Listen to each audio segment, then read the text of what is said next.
Meena Dalwani. I'm a part-time faculty with Humber College, School of Media Studies and IT. I'm also a part-time job developer that works with the entire School of IT and game programming. So as I do part of that, where I'm teaching students how to get jobs, I'm advocating for them with employers, and at the same time, I'm also advocating for them through Destination CEO and encouraging employers to partner with. Along with doing part-time, I'm also writing my first book, Beyond the Traditional Way of Job Search in the GTA. And one thing that I'm tapping into that I'm really passionate about is how to help youth at risk and how to get involved with people with disabilities. And I like to call them creative youth with unique abilities. And Sasha and I will talk about it a little later. Student concerns. I apply, and there is no reply. I have no working experience. I have no Canadian experience. I have no professional degree. The question is, can you do the job? I ask all my students. They come to me with all of these concerns regularly, and I work with almost 600 students per semester. So when they come to me with these concerns, I ask them, can you do the job? Do you have the skill set? Are you able to create this without the skill set or with the job posting? Yes, then apply. How do leaders create that? So a Destination CEO portfolio is something that I help my students pick. I ask them, pick a company of your choice, your dream company. Go beyond the resume. Highlight, what is the company all about? One of the biggest challenges the employers have, or concerns employers have, are students just don't know what my business is. They don't understand. By creating a portfolio, student is actually taking the time to research your business. They're taking the time to research you. They go on your LinkedIn profile, they Google you, they see what you're about, where you are in your career, what have you done to make that difference, and reach out to you with a creative profile. So here's company research, my dream boss, what are their achievements, why do I feel that this person is my dream boss, and without asking for a job, let them know, this is my dream job, and these are my skill sets. So when you receive something like this, I must have sent out hundreds of portfolios, and I have not yet once received a complaint from no matter a CEO, a CIO, or a team lead to say, what the heck is this? This is infringing in my privacy. No, they actually love it. So what are some of the employer concerns? And please tell me if I'm wrong. Grads are clueless about the job. Students don't have the skills or background employers are looking for. Recent grads have unrealistic salary expectations. So true. Recent grads don't stick around.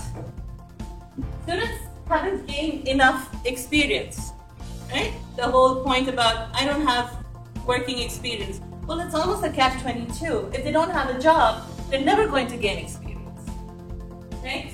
And if they're going to get rejected, that's why they're not going to be able to showcase what they've really gone to school for. So how do you find your fit? Discuss the job responsibility, not the job posting. So I want to give a huge shout out to RBC, Hallie Farah. She's over here. She was at Humber College a couple days ago, and all of these concerns that I've actually written down were the concerns that were proposed to her because she's on the diversity team. And that's as RBC, who just got awarded as the best financial organization in Canada.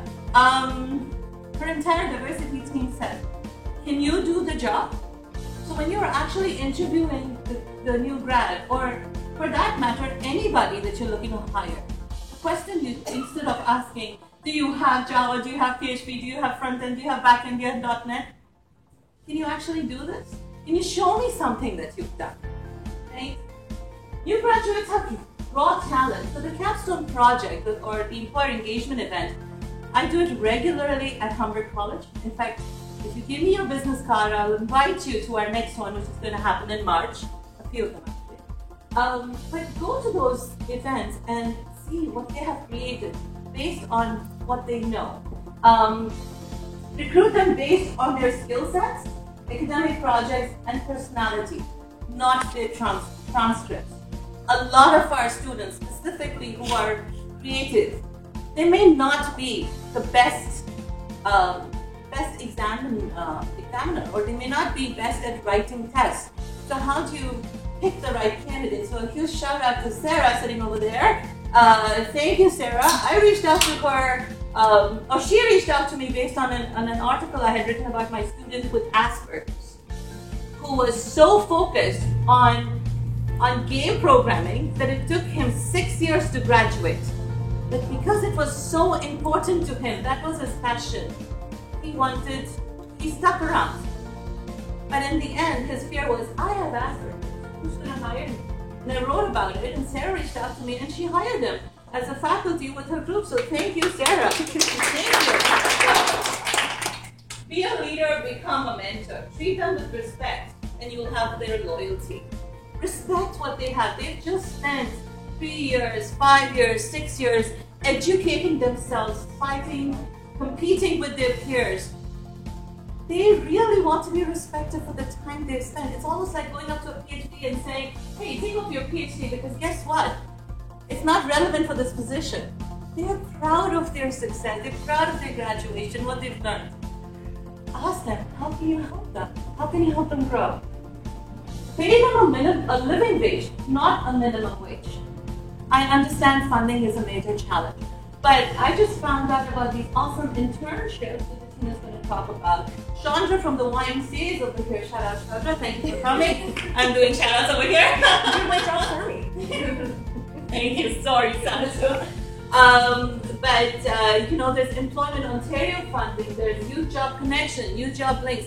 You name it. If it's money that is holding you back, speak to the people in the colleges. They have funding.